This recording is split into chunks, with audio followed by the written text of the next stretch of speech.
Welcome to episode 802 of the Barcelona podcast, brought to you by the Blue Wire Podcast Network. I'm Dan Hilton, and we are 1/3 of the way through what has been and will be a pretty epic trilogy between Barcelona and Atletico Madrid. Well, actually, I don't know. The Liga matchup wasn't that epic. At least the result was for Barcelona as they go 7 points clear in the Liga table, which again, I would think that if we were to ask an Atletico Madrid fan, that they might say, well, that was the one that we don't really care about. It's a Champions League where it all matters. And actually, we do have an Atletico Madrid fan to ask about that because Jeremy Beren of Into the Calderon has returned to the show to help me out and preview what is now the Champions League matchup, which we would expect, at least tactically. Yes, some of the faces will have to be the same because of players being out for both these teams. But I think the ideas and everything is going to be entirely different. So, Jeremy, we're going to start with the 2-1. Well, actually, no. I'll start by saying hello, and I'll ask you from the 2-1.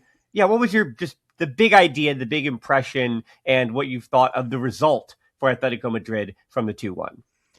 Well, first of all, Dan, thanks for having me. Great to be back here. With the result on Saturday, it got a big meh from me for the most part. What I do take confidence from the Atleti POV is that this was a lineup made primarily of Atletico's substitutes, Atletico's bench players who have not become starters over the course of the season, but in the past, let's call it 8 to 10 weeks, have been used pretty regularly in the league as the priority for Diego Simeone has shifted toward the cup competitions. So I took some confidence from that because Atleti's B players, as we've been calling them on my show, did a pretty good job against the Barcelona team playing at roughly full strength. This was a much more important game for Barca than it was for Atletico. Obviously, you mentioned it in the intro. Barca now 7 points clear of Real Madrid. That looks like La Liga sorted pretty much. Congrats to you in advance.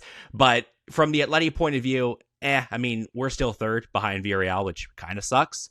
But this was not Atleti's priority. Of the 3 games that we're playing against Barca in an 11-day span, which is insane. Of the 3 games, this was the one that mattered the least. And even then, I thought Atletico gave a pretty good account of themselves, and they will take some confidence going to Camp Nou on Wednesday. Well, my big question was, regardless of, yes, I understand the substitutes and all those things, but the one question I could not figure out from that lineup, and yes, I understand that Marcos Llorente was suspended. I get that. That Pubil was out. David Hansko had returned, and obviously he had played quite a bit over the international break for Slovakia. And so, again, totally understand those things. But what was Diego Simeone's idea? Or do you think, in a perfect world, what was Diego Simeone's idea starting Nico Gonzalez against Lamine Yamal? Because it did feel like from the first minute that was going to be a problem for Atletico Madrid. And other than just saying, throw caution to the wind, I don't care about this in the rotation, I don't understand tactically what I don't know. I get the substitutes, and I don't think, obviously, Simeone would ever admit to saying, we're going to throw a match. But if you're going to make one kind of, player to put in a certain spot, I almost felt bad for Nico Gonzalez. It was just a really bad spot to put him in. Yeah, to be fair to Nico, he's not a left back by trade. He's played there on occasion this season. He's played there for Argentina, but it's not his position. I rather would have seen Julio Diaz, who plays for Atlético Madrileño, Atleti's B team in the 3rd tier Spanish football. I rather would have seen him play, even if Lamine would have given him the business as well. Just with Nico, there's also the added element of he's only a handful of games away from triggering a pretty onerous buy obligation from Juventus that's in his loan contract. So Atleti fans are kind of anxious that the club is going to accidentally, and Simeone's going to accidentally trigger it by playing Nico, because he does like Nico. He does value Nico. That was obviously the matchup the Barca were going to target, right? And Lamine very quickly identified Nico as a weakness. He is able to nutmeg him and then deliver that gorgeous pass to Fermin that led to that chance. Fermin skinned Nico for pace on at least one occasion. And obviously he gets the straight red at the end of the first half that does condition the match, that does take a big step toward deciding the result in the end. What was Simeone thinking? Again, just primarily rotation. And Nico is a senior player with a good standing in the dressing room. I still would have liked him to see him go to Julio Diaz, though. And he wanted to rest Ruggeri no matter what. He only put on Ruggeri because of the Colque yellow card that conditioned how he organized the midfield. Even though Ruggeri has been way more effective at stopping Lamine Yamal than I would have expected a few months ago. Credit to him.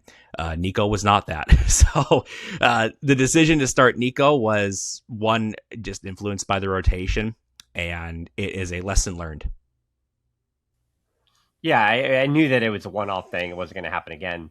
That said, some of the choices that I think, again, both managers are going to have to make with at least tomorrow. So it feels like Tuesday, based on injuries for both teams, it's almost, could be entirely different teams. But at least for tomorrow, what Barcelona's looking at, for those who have maybe not been looking at the news, Ronald Araujo is available, but Marc Bernal is out for at least the next 10 days, which I think, and we talked about this but weeks ago, that is a huge loss for Barcelona. I think it shifts everybody around in ways that Hansi Flick would have loved to play certain guys in other spots. But Marc Bernal being out for at least the next 10 days means that I think Eric Garcia is just guaranteed to start in that midfield next to Pedri. There's also no Frankie de Jong in time. He will likely be available for the second leg, but he will not be available for this one. The same thing with Bernal. He will likely be kind of rushing back for that second leg, depending on what happens. And then on the other side of things, as far as yellow card suspensions, I just want to update people on that. Lamine Yamal, who's already served a suspension anyway for Champions League, along with Fermin Lopez, Gerard Martin, and Marc Casado. Those four are all one booking away from suspension for the second leg. So that's just something all to keep in mind. It's Lamine Yamal, Fermin, Gerard Martin, Marc Casado, which I would expect. I don't think Casado is going to start. Again, I think it's going to be Eric Garcia. But I would expect very highly Lamine Yamal, Fermin Lopez. And because there's no Bernal and Frankie de Jong, Eric Garcia is in the midfield. That means Gerard Martin will likely again start at left center back. So 3 of those 4, I'd say, are guaranteed starters for this first leg and to avoid yellow suspension. So I just want to throw over to you, Jeremy. Can you just run down the Atletico Madrid, yellow cards and injuries, and we'll go over lineups in a second here. But as far as the players that you would, that are out and that Barcelona will worry about, or ones that are on yellow card suspension and in fear of being suspended for the second leg. Yeah, absolutely. There are a lot of them.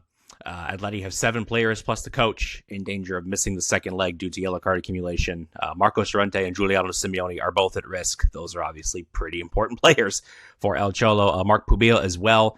Pubil is set to return from his absence due to a rib injury, a muscle injury in his side. So he should be in the squad tomorrow, and he will probably start in a big boost to Atleti's defense. Matteo Ruggetti is also at risk of suspension. We talked a moment ago how Ruggetti has done a fairly decent job defending Lamine Yamal. Thiago Almada, Robin Lenormand, Clement Lenglet are also at risk of suspension, in addition to Cholo Simeone. So I think Simeone will throw caution to the wind, isn't really the phrase I want to use, but Simeone is going to go all out. I mean, it's this 2-legged tie plus the Copa del Rey final in 11 days that will define Atleti's season for better or for worse. And Simeone will go guns a-blazing, I suspect. Pablo Barrios is also at risk of suspension, but Barrios is not going to play in the first leg as he continues to recover from his muscle injury. We're hoping he's back for the second leg. If not, the Copa del Rey final a few days after that. Yeah, so the idea that Barcelona are not fully fit in the same... I also didn't mention Rafinha because we just know that Rafinha is going to be out for both legs. I mean, his now idea is to get back for El Clasico. Okay, so let's talk a little bit of tactics here from the first leg, which, again, you and I have been talking about it. You can almost throw it out, but I also say, I don't know. Do you find that, again, with Marc Pubil also coming back at center back, that could also change something? But I found it really interesting how wrong I was that in that La Liga tie, that Hansi Flick went with Dani Olmo as a false 9. And that's not something that, it's not a first time. Barcelona, one of their best performances in the Flick era, came in the Copa del Rey last season against Real Betis, a 5-0 win, and Dani Olmo was really terrific as that false 9. And I do wonder, with the form of Ferran Torres, which I can't expect he's going to start for this, and Lewandowski coming off the bench, I've been saying, and Diego and I, and we're going to be on your show just to plug that we were talking of really deciding between Ferran Torres and Lewandowski for those 3 matches, and Hansi Flick kind of confirmed to us, not only should you not trust Ferran Torres against Atleti in the big matches that matter, but I'm not even going to trust him in the Liga One that also mattered to Barcelona. So I could say I'm leaning towards 90% chance that Lewandowski starts tomorrow and a 10% chance that Dani Olmo starts as a false 9. My bigger concern is actually the player who is playing at the position he's supposed to play at, and that's Rashford. Rashford playing on the left wing.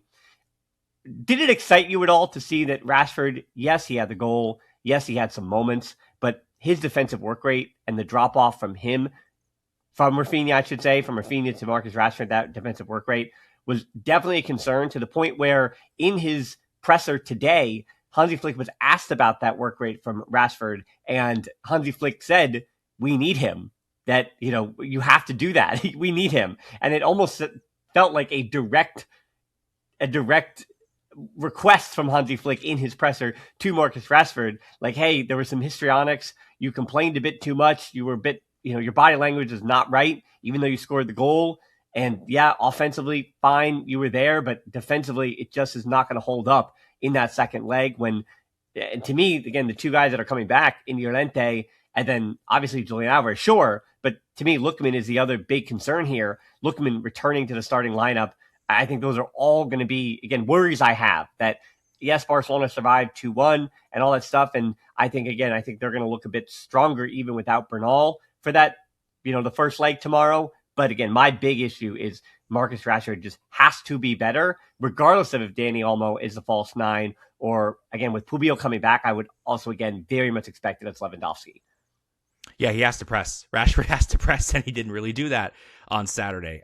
Kind of similar, I likened it a little bit to the first leg of the Copa tie, where Barca's press was just really disorganized, and Atleti were able to break it a whole bunch of times, more to a more extreme degree in that Copa tie relative to Saturday. When Atletico did have chances, possession was just about even in the first half, and the expected goals were just about even as well. Rashford had that one great individual moment where he put Robin Lindemann on the floor and made it 1-1.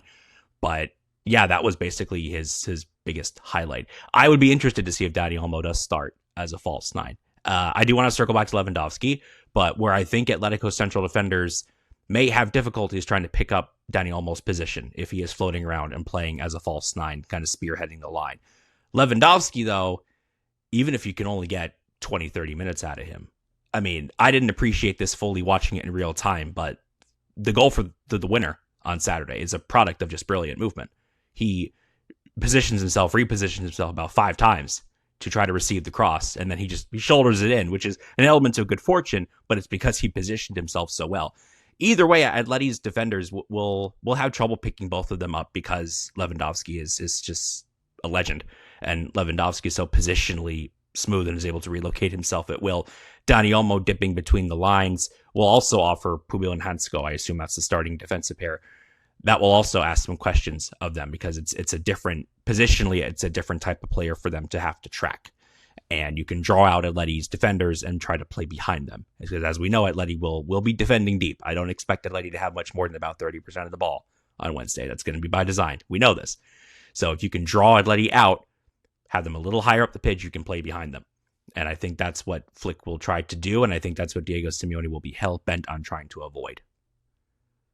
Yeah, I do find it really interesting that looking at the lineups or the projected lineups, again, which we'll get to in a minute. That's why, I tell people, tease it now and we'll talk to it later.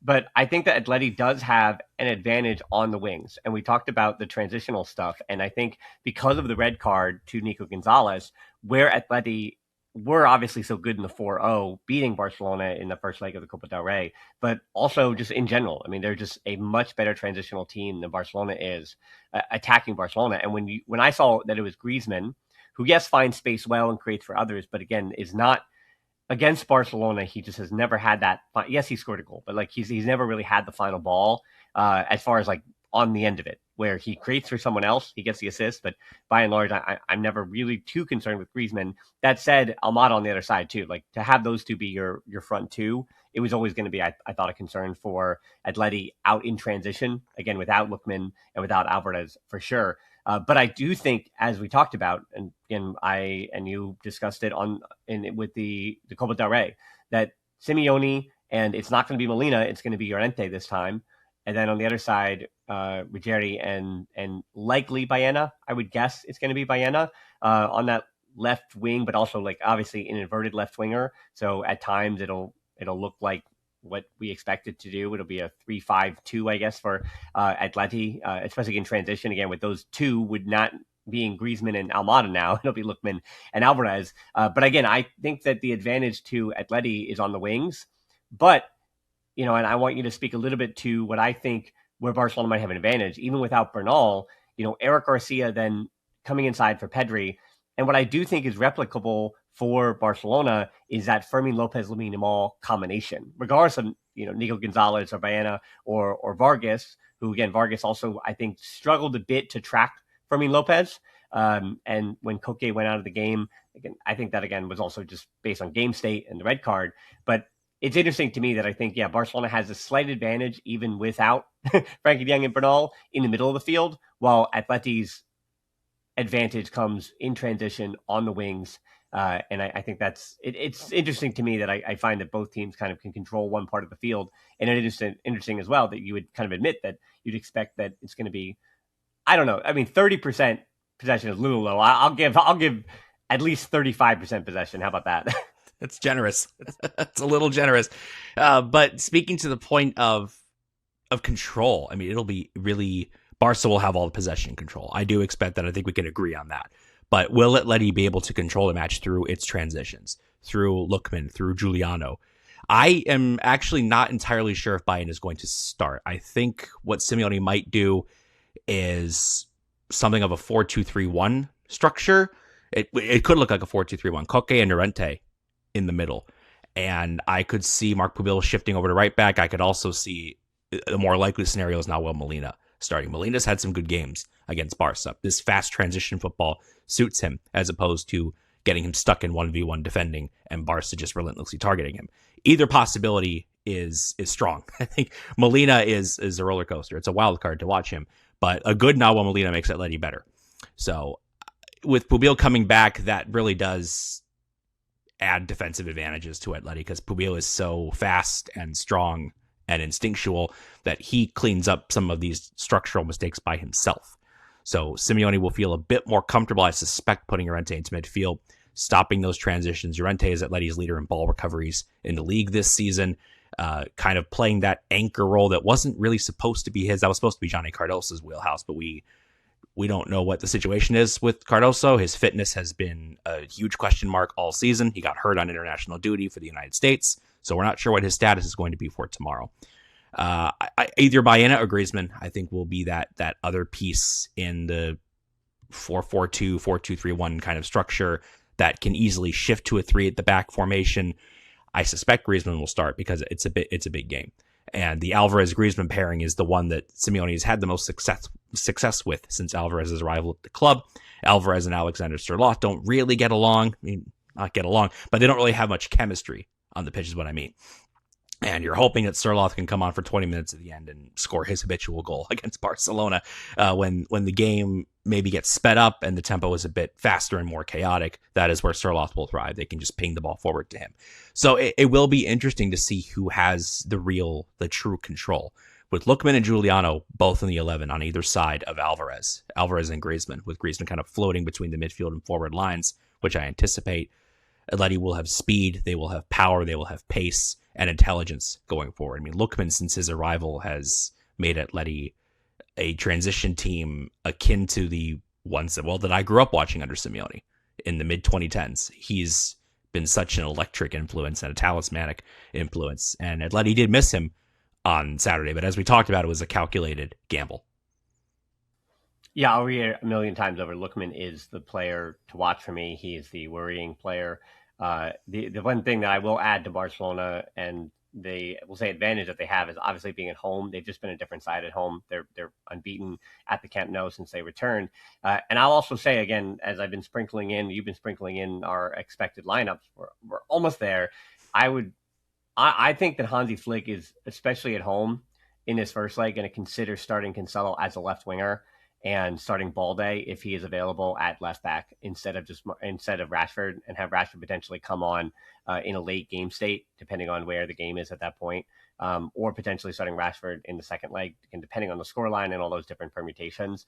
So my expectation is that Hansi Flick, he has to win both defensively and offensively the wings. I think Cancelo Balde on the left side might be where you go, and then again Koundé will just start behind Lamine Yamal, Fermin, and I've pretty much given it away. There's what I think the expected lineup is.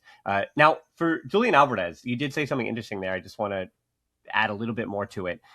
I do, Julian Alvarez, as we continue to talk about this now, since you and I last spoke, the rumors have died down a little bit, but also they haven't really gone away at all. At the international break, it was still Julian Alvarez to Barcelona for more money than you and I will ever share in our lives. But yet, Atletico Madrid, obviously, they're like, no, he's untouchable. He's not going to go. And then Barcelona, obviously, some of the things from their camp is like, well, they've already actually started talking, and it's whatever. Either way, that's the thing about Julian Alvarez, that even the point you just made, Sorloth is a prototypical number 9, right? He's a big body, big dude up there, box presence. And you say that Julian Alvarez and the chemistry with Sorloth isn't exactly there. And that's my confusion about Julian Alvarez, where I go, he is he's good at so many things. He's good at all of the things as being a forward to lead your line. And yet you go, I mean, especially for Barcelona fans, I don't know if you've been following this, and maybe you get a little schadenfreude from it, but there seems to be an argument going on within Barcelona's own community about saying, well, how can he possibly be the box presence? How can he lead the line? He's not going to be replacing Lewandowski. Like, he's not the guy that's necessarily going to fit in Flick's Barcelona as best as you'd want him to. Like, it's not a perfect fit. But then you say to me, and I hear from Atleti fans, that, well, he doesn't really work well with Sorloth as a prototypical number 9. He didn't really work great with Holland, a prototypical number 9 either. So he's not really a secondary striker. He is a guy that does lead the line, that is the number 9. And so my confusion about that is like, well, I'm dumbfounded. I'm almost out of words. And by being out of words, it's almost like we've been going through this thought experiment now for at least Barcelona for 2 years now. And so it's like, I'll ask you pretty much straight up, like, would Alvarez, in theory, are the fears that Barcelona fans have, are they merited, that he wouldn't necessarily be a perfect fit at all? And of course, your bias might be, obviously yes, because leave him alone. And I would get that too. Yes, leave him alone. Pay up or leave him alone. No, but with Alvarez, he's kind of a 9.5. He's not entirely a pure 9, but he's also not really a 10. I mean, he played as an 8 at times when he was at City, because Pep would play him as an interior midfielder on occasion when he was playing behind Holland.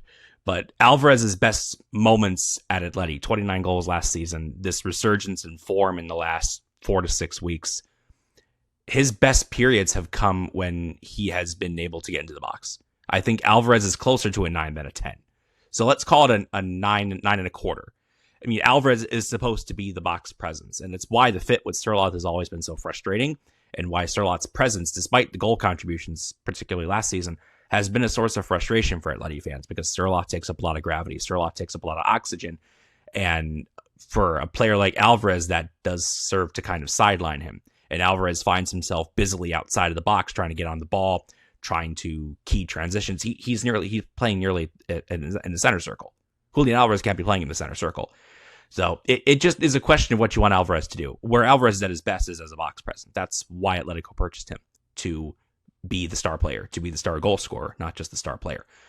It's not to say Alvarez has zero on-ball or off-ball value outside of the penalty area, because that's not true either. Alvarez does more running than just about anybody. He's played how many games of football in the last 3 years without a break? Just incredible durability, underrated strength. And even though Atleti lost the Madrid derby before the international break, he contributed to both goals in that derby, with a soaring diagonal for Lookman that keyed the first goal, and then a layoff to Nahuel Molina for the second goal. So Alvarez has value really anywhere you put him. But if you're looking for, it depends on what you're looking for with Alvarez. I mean, because Atleti have not always been able to find it. And when Alvarez has done his best work, it's been when Sorloth is off the pitch, and when Alvarez is entrusted with being that box presence and getting chances crafted for him in the box. And when he was signed, Atleti kind of likened him to being a Griezmann replacement, or our first instinct was we're likening him to a Griezmann replacement, when he's not really a Griezmann replacement. He's the next in a line of number 9s like Falcao and Costa and, Torres and Luis Suarez even, players who are the center forward for Atletico de Madrid. So Alvarez has been miscast at times, because when Sorloth is scoring goals, Simeone is not going to drop him. But I don't know. My first instinct is, as I said, to keep your paws off of him, because he's an Atleti player, and I do suspect, all jokes aside, I do suspect he's going to sign a renewal. Atleti have just changed ownership. The club has changed hands in the last month, and I don't think the new owners want to come in and sell Alvarez immediately. That would be a bad look. That'd be a black eye for them. Yeah, it's glass half full. I would say that Julian Alvarez is part Lewandowski, part Ferran Torres in terms of his box presence and his box movement in all good ways. So I think there is some kind of optimism that you also talked about the service that he would receive. And I think, again, Lamine Yamal, when it comes to service for center forwards, there's very few better in world football than Lamine Yamal. Okay, so we have 3 things left to do on the docket. And the last 2 are, of course, the expected lineups and the predictions. But before that, this is something I never asked you, Jeremy. But for Barcelona fans, obviously they know on my channels, I love to cover La Masia. There's always an idea of who's next. So I want to ask you, because we did see in the La Liga matchup over the weekend some, we'll say, big numbers on the back of jerseys. So as far as not necessarily this Champions League, right? Because again, this is how legends are made. If a number 30 something comes in and has a big impact, like again, that's how legends are made in the quarterfinals of a Champions League. But in the next even few seasons, or for the rest of your season in the Liga, when Barcelona fans might be watching Atletico Madrid matches, what are those big numbers, or who are those academy kids that you're high on right now? Maybe even not in the squad right now, but this season or next season to look out for again, the future of Atletico Madrid. No, that's a great question. The academy is starting to blossom a little bit. Atleti's academy for decades was neglected financially. They were in some trouble. But with Mateo Alamaya's arrival as sporting director and Apollo Sports Capital coming in as the new majority shareholders, there's expected to be a renewed push to strengthen the academy. And to that end, Diego Simeone has handed 4 kids their debuts this season, which is a lot for El Cholo. That's been one of the criticisms of El Cholo over the years. That is, it's sometimes founded, sometimes unfounded, that he just doesn't play the kids.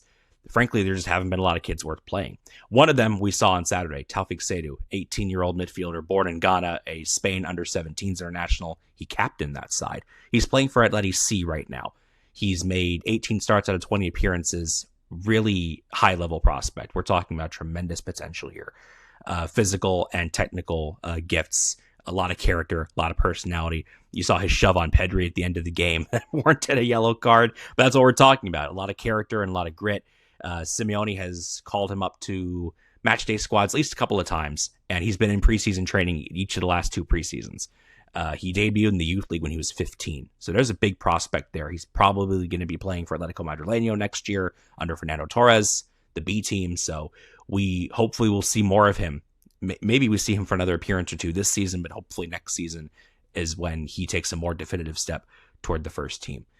Another player who comes to mind is Miguel Kubo. He's playing for Atlético Madrileño. Really talented attacker. 18 years old, has really made a big impression on a team that is pursuing a first promotion this century. Atlético Madrileño haven't been in Segunda since 2000, when the first team was relegated. Ryan Belade signed a new contract not long ago. Another attacker playing for Madrileño. Has struggled for playing time this season, but no one really questions his talent. It's just a consistency. Hano Monserrate, an advanced playmaking midfielder, debuted at Levante in January. Left-footed, very technically gifted. Simeone started him in preseason matches and has included him in multiple matchday squads this season. So there is some talent coming. It's just a matter of how well are they going to develop. Atleti's youth facilities are very much not the strongest in Spain. It is hoped that changes in the next couple of years when Atleti complete the Sports City complex around the Metropolitano. That'll host new training facilities for the first team and for the youth teams. They'll all be under one roof for the first time. So hopefully that will be of tremendous benefit, and we'll have some more of these kids coming through, like Barca have had the benefit of having. Well, yeah, I mean, I know that Real Madrid fans I've seen try to claim Pablo Barrios and say that, well, he was the Fábrica, the factory for Real Madrid. But no, I mean, I consider him an Atletico Madrid academy player. Again, he came over in enough time to, I don't think there's a limit, right? It depends on like what the professional development is. And we didn't see him in an Atletico Madrid jersey until he had gotten some refining in the Atletico Madrid system. So to me, that's an Atletico Madrid player, as opposed to, again, a Marcos Llorente, who, that is a Real Madrid academy kid because he was there for so long. And, then he comes over and again becomes who he is at Atletico Madrid. Okay, so for the expected lineups, I'll just give you, again, what I think for Barcelona. I think the Hansi Flick is going to be brave here on that left wing, and I think he's going to go Cancelo with Lewandowski in the middle and Lamine Yamal, which I don't believe we've seen that starting lineup yet. But if he was willing to do in a big match for Barcelona in the Liga, he was willing to take a chance, go with Rashford on the left and Dani Olmo in the middle. I think it's going to be just a different idea. So Lewandowski in the middle, Lamine Yamal, and Cancelo on the left. And then I think it's obviously Fermin Lopez. And then I said Pedri and Eric Garcia. They started in the Liga. Eric Garcia had and Fermin came off, but no, I think it's going to be the same one again. Pedri, Eric Garcia, and Fermin Lopez. And then the back line, if Balde is ready, it will be Balde. Obviously, it'll be Rashford on the left wing or Dani Olmo on the left wing if Balde is not ready to start, and Cancelo obviously start at left back. But no, I think it'll be Balde, then Gerard Martin, Kubarsi, and Koundé. That's your back four. And then Joan Garcia, of course, in net. And then I will throw it to you for the Atleti starters. All right, back to front. I think Oblak is going to return from his muscle strain. I think he's going to start. Juan Musso's been in goal for the past couple of weeks, but Oblak's the starter for the big games. Oblak's the Champions League starter. And I think if he is fit enough, he will start. And I believe he's fit enough. He returned to training yesterday. The back line, I think Nabil Molina is going to start. I think it'll be Molina at right back, Pubil at right center back, Hansko at left center back, and then Matteo Ruggeri at left back. Koke and Llorente in the middle of the park. I think that's going to be your pairing there. Koke probably not good enough to play, not fit enough rather to play 90 minutes, just given how Atleti have managed him this season. Obed Vargas, I thought, acquitted himself fairly well on Saturday. Did a ton of running positionally. I thought he was fairly strong. Not bad for your second La Liga start. So I could see Vargas getting some minutes here. Maybe not a start. That would be a big surprise to me, but I think it'll be Koke and Llorente in the middle. Lookman and Giuliano on the wings, and then a nominal forward pairing of Griezmann and Alvarez. Yep, that's what I would have expected to. Again, Marcus Llorente is kind of, again, the wild card here. And to me, again, I said Lookman is, yes, my player to watch and the one I worry about, but I think Marcus Llorente very much, not to say sets the tone, but if Marcus Llorente is a protagonist, as they say in Spain, then I think Barcelona are in a lot of trouble. And if it's not a game where I have to talk about Marcus Llorente in my 5 headlines afterwards, I think that we give a slight advantage to Barcelona, especially at home, in that way. Okay, and speaking of Barcelona again at home, give me your prediction for, we're going to say, yeah, I guess we'll do both legs. All right. Okay. Yeah, so give me your prediction for both legs, Jeremy. All right, both legs. First leg, I think when I was on your show last time for the Copa del Rey second leg, I predicted a 3-2 win to Barca. I got Barca's goals right. I didn't get Atleti's right. It was very stressful at the end. I think Barca will win the first leg, but I think Atletico will enter the second leg alive. I think it'll end 2-1 to Barca tomorrow. And then next Tuesday, I don't know, I have a sneaky feeling that Atleti can pull this off.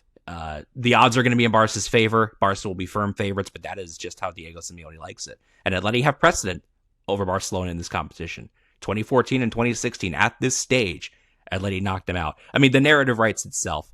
2-1 loss in the first leg and a 2-0 win in the second leg. It'll mirror that 2016 quarterfinal, and Atleti are off to the semifinals.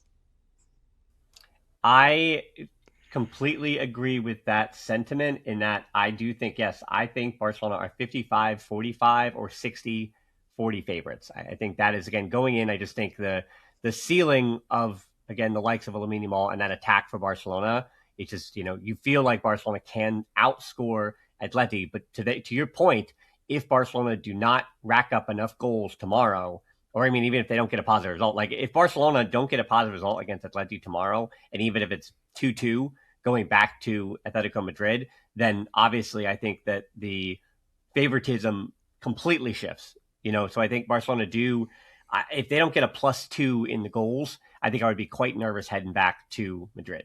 So again, if Barcelona are up 3-1, I think I feel a lot better than if it was even 2-1 heading back, or even 2-0. Right? Because again, we've seen Atleti, they can put up goals in short bursts, but also if they're defending a lead at home, again, it's a really good spot for them to be in. So yeah, Barcelona are going to have to score some goals tomorrow, and I think that does put the pressure on them.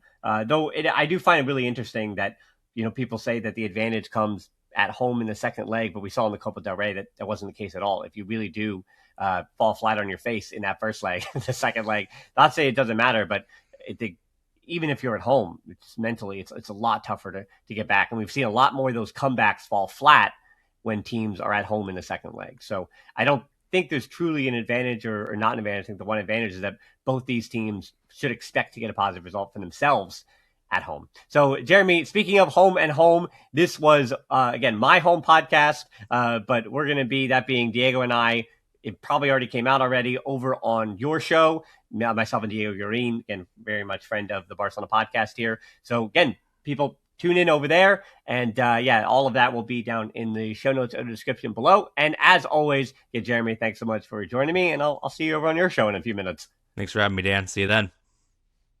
All right. And everybody, again, I will, of course, have the watch along on BigUp. Please join me for that one. Play the prediction game and then be back here tomorrow late for the 5 headlines. And then, of course, things keep on rolling with Espanyol over the week. And if Real Madrid do fail to get points, Barcelona could potentially win the Liga again at Espanyol's ground, and that is delicious. That is wonderful. That is awesome. But there's still, again, Champions League before that and Champions League after that. Well, again, I will have the watch-alongs on BigUp, and I will have the 5 headlines for all that stuff. You know where to find me. And again, please find Jeremy wherever you can on his socials. And as always, until next time, Forza Barca.